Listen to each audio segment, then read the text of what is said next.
নমস্কাৰ।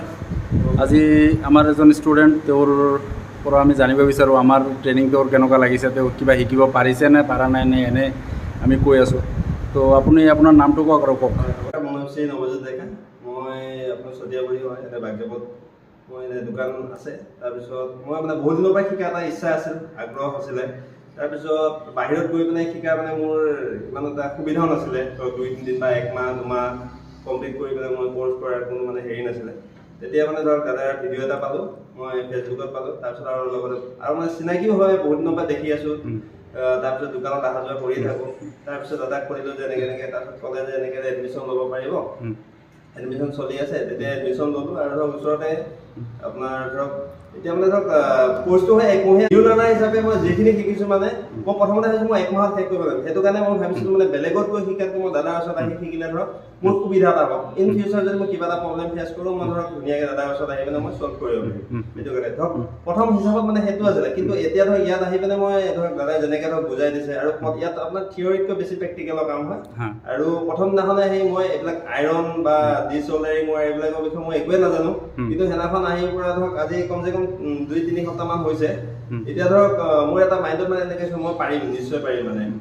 গতিকে আৰু আপুনিতো দোকানত মোবাইল লৈও আহিছিলে, ইনষ্টিটিউটত লৈও আহিছিলে। আপোনাৰ মোবাইল গোটেইকেইটা হৈছেনে? হৈছে। আচ্ছা।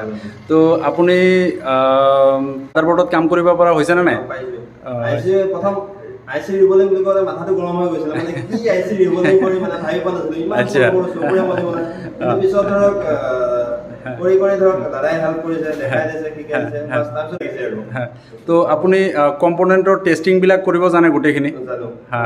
তো আৰু আপোনাক আমি যিখিনি মাদাৰবোৰ্ড দিছোঁ গোটেই CPU কৰিছে, EMMC কৰিছে, হয়, গ্লাছ আইচি ৰিবলিং কৰিব, হয় নেটৱৰ্ক আইচি। আচ্ছা। তো আৰু এনে আপুনি আমাৰ ইনষ্টিটিউটৰ বিষয়ে কি ক'ব বিচাৰে, যে আমাৰ ইনষ্টিটিউটত আহিলে কোনোবাই কাম শিকিব পাৰিবনে নাই? নিশ্চয় পাৰিব। মইতো নিজে নিউ লাৰ্ণাৰ হিচাপত আহিছিলোঁ। মই মানে একোৱে নাজানো। মোবাইল ৰিপেয়াৰিং বা এইবিলাক ধৰক ইলেক্ট্ৰিকৰ বিষয়ে মানে একোৱে নাজানো। ধৰক ইলেক্ট্ৰিকৰ অলপ কিবা কিবি ধৰক অলপ জ্ঞান আছে, কিন্তু ইলেক্ট্ৰনিক্সৰ ক্ষেত্ৰত একেবাৰে মানে জ্ঞান নাই, শূন্য। গতিকে ধৰক তাৰ পৰা আহি মই ধৰক বহুতখিনি এতিয়া ধৰক ইয়াতে আহি বহুত ডাউটবিলাক ক্লিয়াৰ হৈ গৈছে। মুঠতে পাৰিম আৰু ভৱিষ্যতে।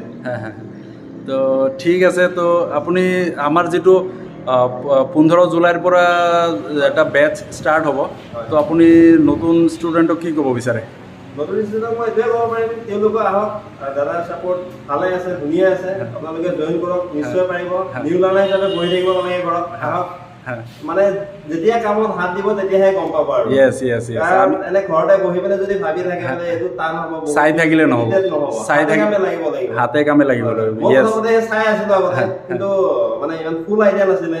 কিন্তু ইয়াত অহাৰ পিছত গোটেইখিনি ধৰক আইডিয়া এটা আহিছে, মনত এটা সাহস। সেইটো তো আপোনাক আমি আগতো কৈছিলোঁ যে আমি ইয়াত প্ৰেক্টিকেল কাম বেছি কৰাওঁ, লিখা লিখি আমাৰ ইয়াত বহুত কম। তো প্ৰেক্টিকেল কাম আমি বেছি কৰাওঁ। তো প্ৰেক্টিকেল কাম আমি যেনেকৈ দেখাই দিওঁ, আমাৰ দেখুওৱা চিষ্টেমবিলাক সহজ হয় নে বেছি টান? সহজ ন? আচ্ছা, ঠিক আছে। তো আৰু